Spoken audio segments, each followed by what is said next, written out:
Hey everyone, it's Tuesday, September 23rd, 2014. This is Talk to Me Tuesday, number 155, and welcome to the first day of fall. Yes, hopefully cooler temperatures will stay with us. We've been dealing with some of those, and I don't mind at all. So, hopefully no more of those hot, sweltering, sit still, pour sweat days. So, gotta talk fast because I'm having issues with batteries. I'm actually using regular batteries, and they do not seem to last as long as I would like them to. So here goes. Let's start with yarny bits. An update on my sweater. I am 2 pattern repeats and 2 inches away from having the back done or having the body done. I was hoping to have it done today. That didn't end up happening. I was not feeling at all good the one night that I was off, so it kind of put a damper on working on it. But I figure by Friday at the latest I should have the 2 pattern repeats and the 2 inches of garter stitch done and the bind off so I can get started on a sleeve. And I was going to share it and I forgot to bring it out, so and I'm not going to stop and go get it. So anyway, what's next? The Smells Like Yarn Ravelry Group September dishcloth was posted. I actually forgot to show it, so here it is. This is called the Spongy Dishcloth, and it's really neat. It's worked in the round, inside out. You do a 3-needle bind off, you turn it right side out, and you have a kind of really spongy dishcloth to it. And you can actually put your hand in it. Of course, you know me, I probably won't use it for a dishcloth, but it would make a nice kind of, nice pot holder. So, there's that, all done and complete. Now, next up, last week I shared a bit of monster with you that I had started for my daughter. I did get it complete. Unfortunately, she could not find the glow-in-the-dark orange nail polish she wanted for the eyes. She ended up going with red, but I think it works really well. So, excuse me. So I would like to introduce everyone to Marigold.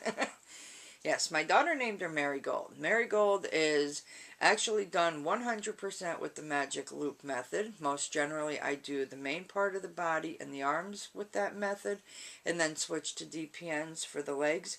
But I decided to try it with the magic loop method, and I like it a lot better. A lot less fiddly, especially on that second leg. So there is Marigold, and of course Marigold had to have a belly button, and my daughter opted for the felt for the mouth instead of stitching. And now I need to get more of these eyes so I can make more of these cute little monsters. So Marigold said, hi! So Marigold's done. I actually had to go upstairs and get Marigold because I forgot to have my daughter bring it down. So the last yarny bit I have to share with you today is I showed you this yarn some time ago. It's the Red Heart, Heart and Soul in Christmas that I got on clearance at Joann's. And I did find a pattern that I should have enough to use to make these. They're called the Willow Socklets.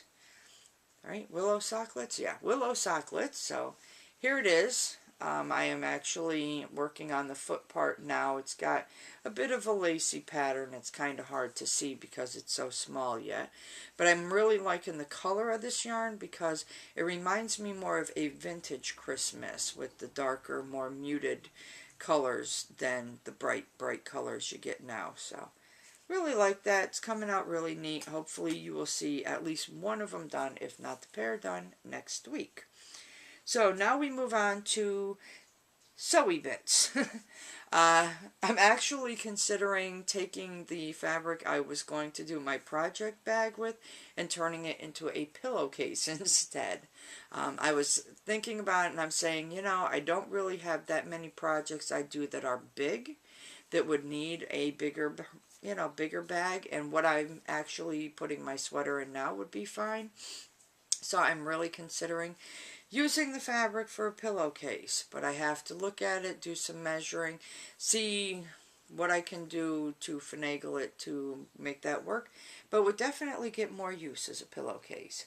So if not a pillowcase, if it doesn't work with measurements, then yeah, project bag, but you never know. We'll see. Hopefully next week, maybe the week after. Not sure on that one yet. The next up is I actually did get some sewing done, and I did get my PPV blocks done. So here is my August block, all complete. I really like the way that came out. Love the colors. And my September block is complete. And I have to say, this one was probably the most fiddly for me out of all of them.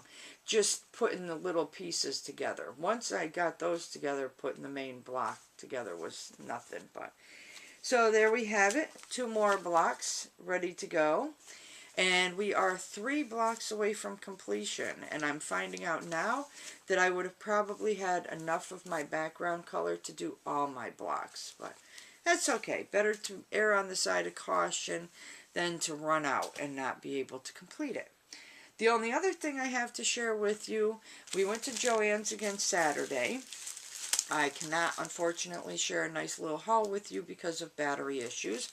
So over time, I will be sharing with you things that I actually purchased at that, when we went this time. And one of the things that I purchased, they have these quilt block kits. And what it is for this one, there's 12 different blocks that you do. Each kit contains pre-cut fabric to make 2 blocks. And you have your 12 different blocks, and then there's like what they call a setting kit, which is, I guess, the kit that's used to actually put the blocks themselves all together to make the quilt. And I said, well, that's really neat, but they only had, in the clearance section, they had, like, I want to say 4 or 5 different blocks. So I went through and I chose the 2 blocks that I liked the most, and I bought the kits for those.